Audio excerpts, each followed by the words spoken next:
Hello and welcome to another episode of the ACC Insider Podcast here on the Field of 68 Media Network. I've got Jeff Goodman here with me.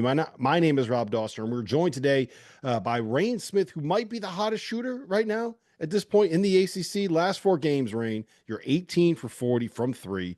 You're averaging 17.8 points, and it is safe to say that you are making it rain. What's going on, man? It's good to see you. How you doing? Man, I'm good. Thank you guys for having me. I apologize for his bad jokes, first of all. All right. I don't expect anything less with him, so. Hey, I miss you. I'm here in Charleston. First of all, every time I walk down King Street, I see Ante, and I miss you. He's going to that Cafe Cheeto place for 3 coffees every day, spending all his NIL. What are you spending? Where are you going? Where are you going in Louisville? Where's your coffee spot? There's a couple of spots. We either kind of go to Heine's Coffee or another place called like Senegos. But a lot of times I just kind of make coffee at home.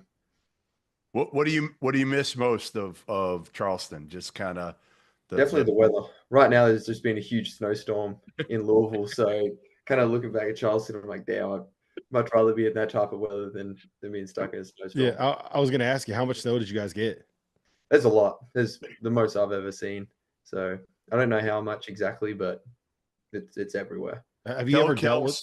Tell Kels to get out there and shovel for you. Tell him to shovel outside of your car, whatever. Let's get him out there doing some real work. Yeah. I'll have to get him to do that. All right. So in all seriousness, you've caught fire here a little bit and you've gotten it going. And I think it's kind of, they say shooting is contagious. I feel like it's kind of permeated the team a little bit.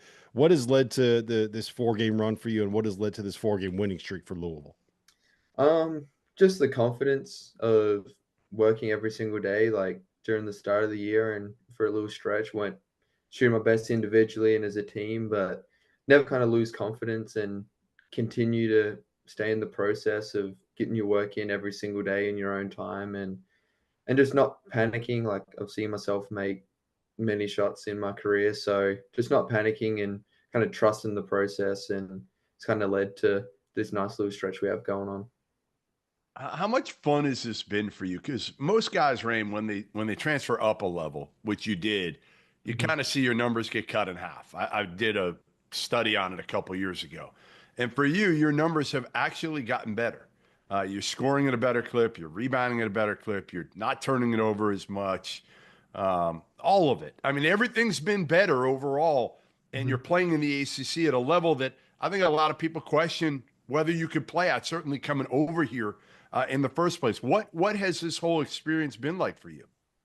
I mean, it's been a lot of fun. Kind of playing big games pretty much every single night and preparing for a big time team. It's a lot of fun, and yeah, the step up, it is what it is. But for me, I'm just playing the same game I've always played, and kind of everywhere I've gone from going up the ranks in Australian basketball, and then coming into college, it's always kind of found myself finding success, and it's just the confidence I have with myself. And at the end of the day, I don't really overcomplicate it. I'm still playing basketball. It's a 10-foot hoop. It's the 3-point line's the same distance. So I'm not really getting caught up in who I'm playing or anything like that. I just kind of worry about myself. I think a lot of people will agree with this, that Pat Kelsey is one of the most positive coaches that you're going to find. Just the exuberance that he has, right? You guys went through a stretch there where you lost 4 out of 5. I think you were at one point, was it 6-5 on the season? How was that positivity still there? Like, could you sense frustration from them? And you obviously bounced back and win at Florida State, you knocked off North Carolina, you won at Virginia over the weekend. You guys have kind of found the rhythm. Like, what led to that winning streak, and how hard was it to kind of get out of that hole that you were in? It's just staying consistent. I think that's what like PK and stuff and the staff are talking about all the time. And no matter where we win or lose, it's the same type of film session, same type of practice. So that's kind of the biggest thing, is not panicking after losing a couple of games. It's what can we do to kind of clean up some stuff. And we had some stuff we knew we had to fix, especially going into conference play. And credit to all the guys, we've done a really good job at kind of buying in and listening to what the coaches have got and understanding this is what we need to do to win games. So it's not the panic. It's just kind of what can we do to get better, and everyone's really bought into that in the locker room. So that's where we're kind of finding success. What's it been like? I mean, when you were in Charleston, when you came, the program was just okay, and when you left, like you were a huge part of what happened here. I'm actually still in Charleston right now.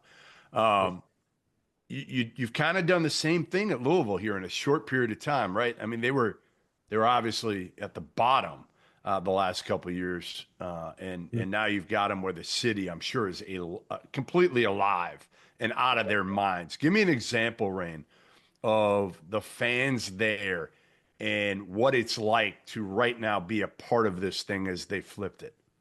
Yeah, it's crazy. Like Charleston was great, loved every bit of it, but when you kind of walk through the city here, it's like you're guaranteed someone to talk to you no matter where you are. And it's great, and like all the fans are excited. Like you always kind of receive messages and you see a bunch of stuff of all the fans and how excited they are. And it's been exciting kind of wherever any of us go. It's like you get noticed, you go to a coffee shop, you get noticed, you go anywhere, you walk around the city. It's like it's everything Louisville basketball here. So it's been a lot of fun. It's kind of been a dream come true as far as how I never really thought my college career would kind of end up like this. So it's been a lot of fun.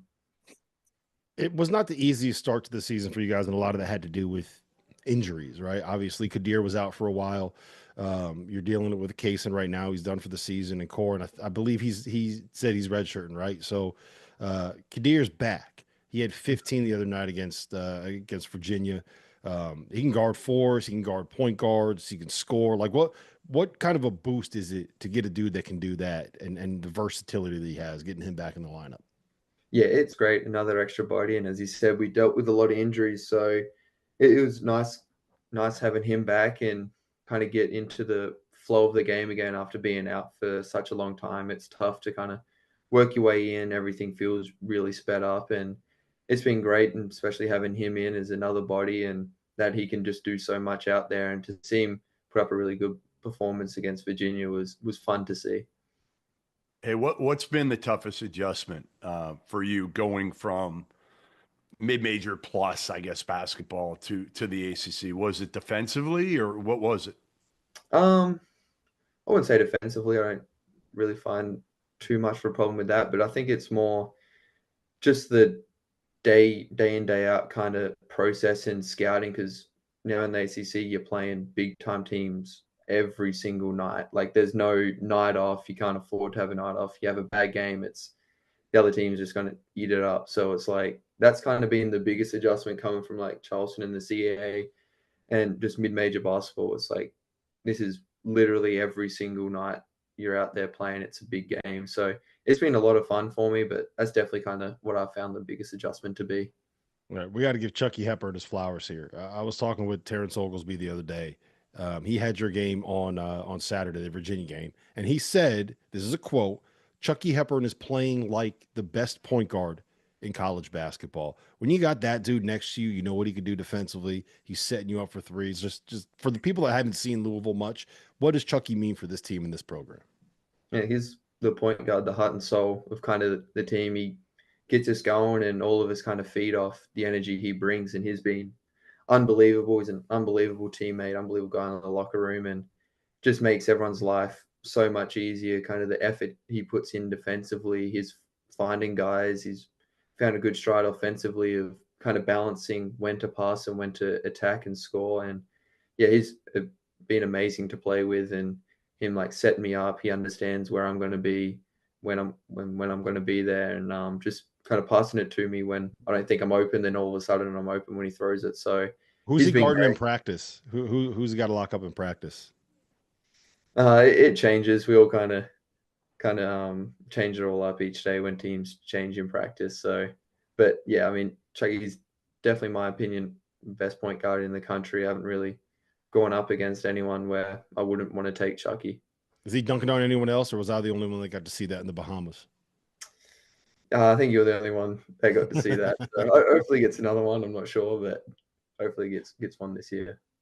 Hey, Reyne, did you know that coming out of the Bahamas, Dauster evaluated those two games, and he claimed you as a Final Four dark horse after you beat a team, after you beat a Bahamian team, supposedly, I still haven't confirmed this, with a 13 or 14-year-old player and also I think a 40-something-year-old player on the team as well. It was a 38-year-old and a 13-year-old, and the 13-year-old played like literally 30 seconds at the end. Yeah, like played the last 30 seconons, so it's not really, doesn't really count. But I'd love to give him crap about it anyway. It's too much fun not to. Yeah, man. What were the expectations though? You know, when you're coming out of maybe that trip, and you're looking at your roster, and you don't know a lot of these dudes, and you don't know the level, you don't know the ACC well. Like, what are realistic expectations in your mind? Even if you didn't talk to, PK or some of your teammates about it, what are you thinking? Hey, this would be a heck of a season if we do this year. Yeah, I'm not too sure. And the standard for us is Final Four level. That's kind of the approach we take every day. And as you said, I don't really know. It's like a whole new level of play. So I didn't really know how good we are. We're playing against each other all the time, but the best I could do was kind of compare my time in Charleston and just kind of compare, like, we're an NCAA tournament team with them, but here it's different. And we weren't really kind of looking and saying, hey, this will be a great year if we do this. It was kind of that day by day approach, and PK kind of ingrains that in us. And that's what we kind of really start to believe and understand, that the future outcomes we can't control at all. And yeah, I mean, I knew we're a really talented group. Like, as you said, there's just a lot of unknowns when it comes into that season. Yeah, I've been saying all year, don't let them get hot. Don't let them find that shooting stroke. Don't let them start knocking down those threes. And you guys have started to figure that out. You got a really big week here coming up. You got Clemson coming into the Yum on Tuesday. Then you go up to Pitt on Saturday. And they've kind of, like, your schedule here is front loaded a little bit in the ACC. You already played Duke. You already played Carolina. You already went to JPJ and played Virginia. I feel like, do you feel like this is a really big week for you guys, or is this just something where next game on the schedule? It's definitely something next game on the schedule. And that's part of being in the ACC and playing like a high major. It's every game is just as important as the other. And we kind of take that approach. We're worried about Clemson, playing them tomorrow. That's got our only focus. I don't even know when we play Pitt and Syracuse. Like, we're not really concerned about them yet, and that time will come. But right now it's just focusing on Clemson and taking care of that before moving on to seeing what else we have after that. Hey, that's a good answer, Goodman. He might have been a mid-major player before, but he's got high major media training already. No, listen, he wasn't this good at the coach speak when he was in Charleston. I could get him going. I could get him saying some stuff, right? Like, Reyne, you've gotten better at this. I don't know what's going on. All right. I've learned a thing or two. Yeah, you're older. You're older. Yeah. You're more mature. Yeah, definitely. I think part of it was too with having Dalton around you. Yeah, it rubs off on you a little bit. The craziness rubs off. Yeah, that probably fed onto me a little bit. No question. How's Coleman and the staff doing over there? They adjusting? Yeah, they're great. They're the same all the time. They're big personalities, all of them. But they're great. They work super hard to come up with the best game plans and things like that. And they're just great to be around every single day, from on the court and off the court. I just kind of love being in the facility and just hanging out, and just something bigger than basketball. So it's been great being with them, and seeing them kind of now coach at a high major level has been fun to see, as well as them like seeing me move up. It's just as exciting, them moving up and performing well. Well,